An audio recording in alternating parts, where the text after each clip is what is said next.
روز 11 اکتبر سال 2020 از ساعت 6 آغاز گشت تا ساعت 20 ادامه یافت.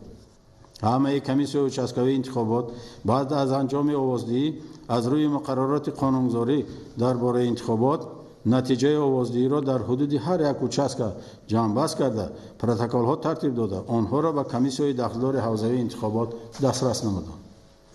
بعد جمع‌بست نتیجه انتخابات در کمیسیون داخلدار حوزوی انتخابات پروتکل های جمع‌بستی هر یک حوزه به کمیسیون مرکزی فرستاده شدند. کمیسیون مرکزی در اساس پروتکل های کمیسیون حوزوی نتیجه پیشکی انتخابات پرزیدنت جمهوری تاجیکستان را معین کرد.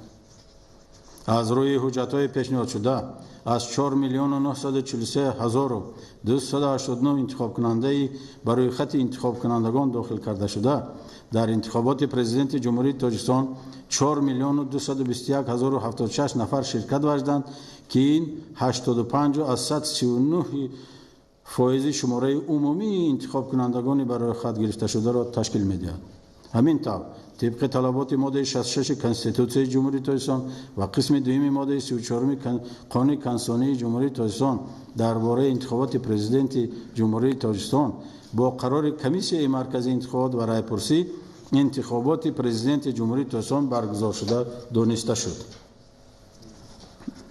کمیسیون مرکزی انتخابات و رایپرسی مقدار آوازهای به طرفداری و مقدار آوازهای ضد هر یک نامزد داده شده را حساب نمود که نتیجه پیشکی آن چنین میباشد. عبدالله میراج سنانویچ طرفدار 49,212 نفر 1.17%. غفارزاده عبدالحلیم رازق طرفدار 62,835 نفر 1.49%. لطیف زاده رستم برات طرفدار 127,746 نفر 3.3%. رحمت زاده رستم طرفدار 90,587 نفر 2.15%. امام علی رحمان طرفدار 3,837,927 نفر 92.92%.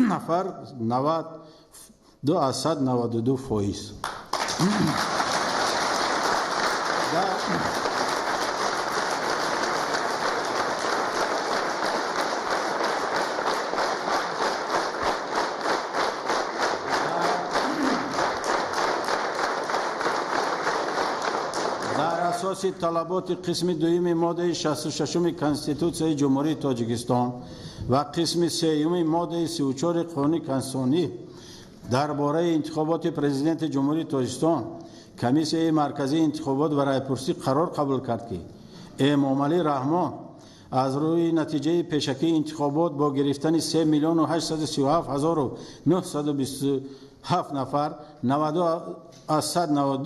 آواز انتخاب کنندگان در آوازدهی اشتراک کرده پرزیدنت جمهوری تاجیکستان انتخاب شده حسابیده شود.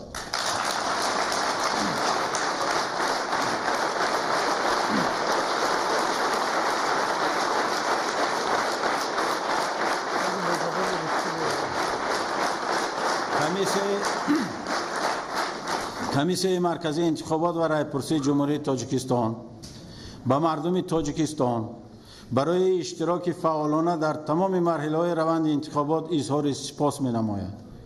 اینچنین به هیئت کمیسیون پایانی انتخابات، کارشناسان، حزب‌های سیاسی، اتحادیه‌های جمعیتی، جامعه شهروندی، مشاهدان بین المللی و ملی، نمایندگان واسطه اخبار عامه و همه آنهایی که با اشتراک فعالانه خود برای در وضعیت آرام و در فضای ثبات یکدیگر فهمی، آزادانه، دموکراتیک و شفاف برگزار گردیدن انتخابات سهم گذاشتند منتداری خود را بیان می‌نماییم. از توجهتان سپاسگزارم.